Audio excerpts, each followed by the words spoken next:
Hi friends, நான் உங்கள் முதியோரின் பசிபோக்கும் தம்பதி தேவி சித்ரா விஜயகுமார். முதியோரின் இரவு நேர பசியை போக்க கிளம்பிவிட்டோம். முதியோரின் பசிப்போக்கும் தம்பதியரின் தெரிந்து கொள்வோம் பகுதியில் இன்று நாம் தெரிந்து கொள்ளப் போவது தூத்துக்குடி அருகே கழுகுமலையில் இருக்கும் வெட்டுவான் கோயில். தமிழகத்தில் இருக்கும் பழமையான கோயில்களில் மிக பெரியது எது என்று கேள்வி எழுப்பினால் உடனே திருவரங்கம் கோயில், தஞ்சை பெரிய கோயில், சிதம்பரம் நடராஜர் கோயில் என்று ஒரு பதில் சொல்வீர்கள். ஆனால் தமிழகத்தில் இருக்கும் பழமையான கோயில்களில் மிகச்சிறிய கோயில் எதுவென்று கேட்டால் சற்று யோசிக்கத்தான் வேண்டும். தூத்துக்குடி அருகே கழுகுமலையில் இருக்கும் வெட்டுவான் கோயில்தான் மிக சிறிய கோயில். கருவறை, கோபுரம், அர்த்த மண்டபம் என்று கோயிலுக்குரிய அனைத்து அம்சங்களுடன் 1200 ஆண்டுகளுக்கு முன் உருவாக்கப்பட்ட மிக சிறிய கோயில் இது. தூத்துக்குடி மாவட்டம் கோவில்பட்டியிலிருந்து 22 கிலோமீட்டர் தொலைவில் அமைந்திருக்கிறது கழுகுமலை பேரூராட்சி. இந்த ஊரிலிருந்து சுமார் 1 கிலோமீட்டர் பயணித்தால் கழுகுமலை என்று அழைக்கப்படும் அரைமலையை அடையலாம். இந்த மலை மீதுதான் மலைக்குடைவரை கோயிலாக ஒற்றை பாறையில் வெட்டுவான் கோயில் செதுக்கப்பட்டுள்ளது. ஒரே பாறையில் வெட்டப்பட்டுள்ளதால் இது வெட்டுவான் கோயில் என்றும் அழைக்கப்படுகிறது.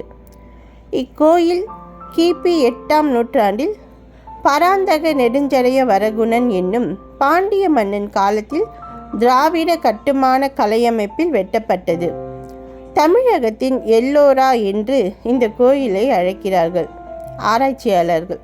ஒரு தனி கோயில் எப்படியெல்லாம் கருவறை, அர்த்த மண்டபம் என்று அமைக்கப்படுமோ அதே போன்று ஒற்றை பாறையிலே எழுப்பப்பட்ட அதிசயம் இந்த கோயில். மலை மீதிருந்து பார்த்தால் இந்த கோயில் கண்ணுக்கே தெரியாது. கிடைமட்டத்திலிருந்து 7.5 மீட்டர் ஆழத்தில் பாறையை செதுக்கி உருவாக்கி இருக்கிறார்கள். கிழக்கு நோக்கி அமைக்கப்பட்டிருக்கும் இந்த கோயில் மேலிருந்து கீழ் நோக்கி வெட்டப்பட்டிருக்கிறது. சிவபெருமானுக்காக எழுப்பப்பட்ட இக்கோயிலின் அடிப்பகுதி மட்டும் முழுமை பெறாமல் இருக்கிறது. முற்று பெறவிட்டாலும் கூட தெய்வீக தன்மையுடன் பிரம்மா, திருமால், தேவகன்னியர்கள், பூதகணங்கள் என்று பல்வேறு சிற்பங்கள் காணப்படுகின்றன.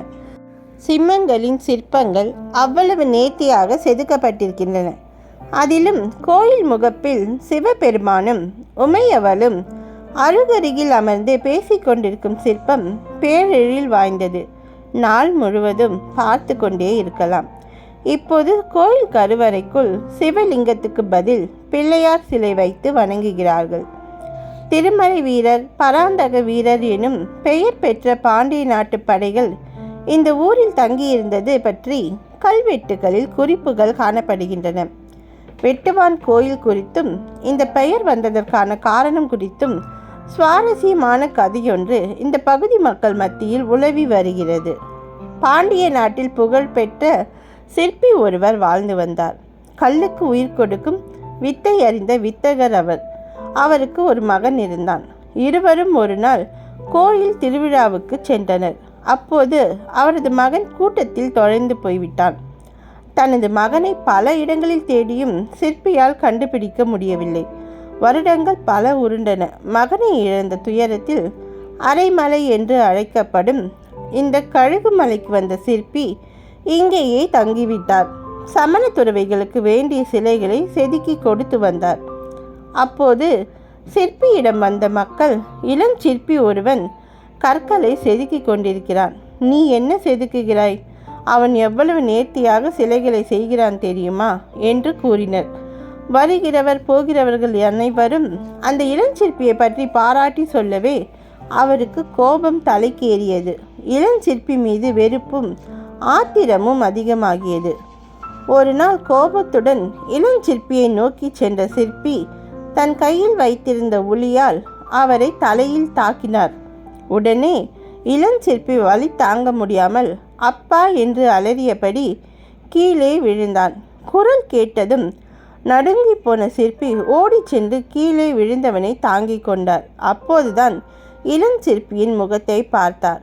ஒரு கணம் துடித்து போனார். காரணம், திருவிழாவில் காணாமல் போன தனது மகன் தலையைத்தான் உளியால் வெட்டியிருந்தார். தனது மகன் செதுக்கிய சிற்பங்களையும் ஒரே கல்லில் உருவாக்கப்பட்ட கோயிலையும் பார்த்து மலைத்து போனார் சிற்பி. தலை வெட்டப்பட்டு இறந்த தனது மகனை தூக்கி தனது மடியில் போட்டு புலம்பினார். இதனால்தான் இந்த கோயில் பணிகள் பாதியிலேயே நின்றுவிட்டன என்று கூறுகிறார்கள் இப்பகுதி மக்கள். எனவே வெட்டுவான் கோயில் என்று பெயர் பெற்றதாகவும் ஒரு கருத்து உண்டு. இது செவி வழி கதைதான் என்றாலும் கோயில் மீதான நம்பிக்கை இந்த ஊர் மக்களோடும் வாழ்வியலோடும் இந்த கோயிலோடும் இணைந்துவிட்டது. இந்த கதை இல்லாமல் வெட்டுவான் கோயில் இல்லை. அழகான சிற்பங்களையும் தந்தை மகன் பாசத்தையும் தாங்கி இன்றும் உயிரோவியமாக பாறை மீது கம்பீரமாக நிற்கிறது இந்த கோயில். கழுகுமலையில் வெட்டுவான் கோயில் மட்டும் இல்லாமல் சமண சிற்பங்கள் நிறைந்த சமண படுகைகளும் முருகன் கோயிலும் இருக்கின்றன. இங்கிருக்கும் சமண படுகைகள் பிரசித்தி பெற்றவை.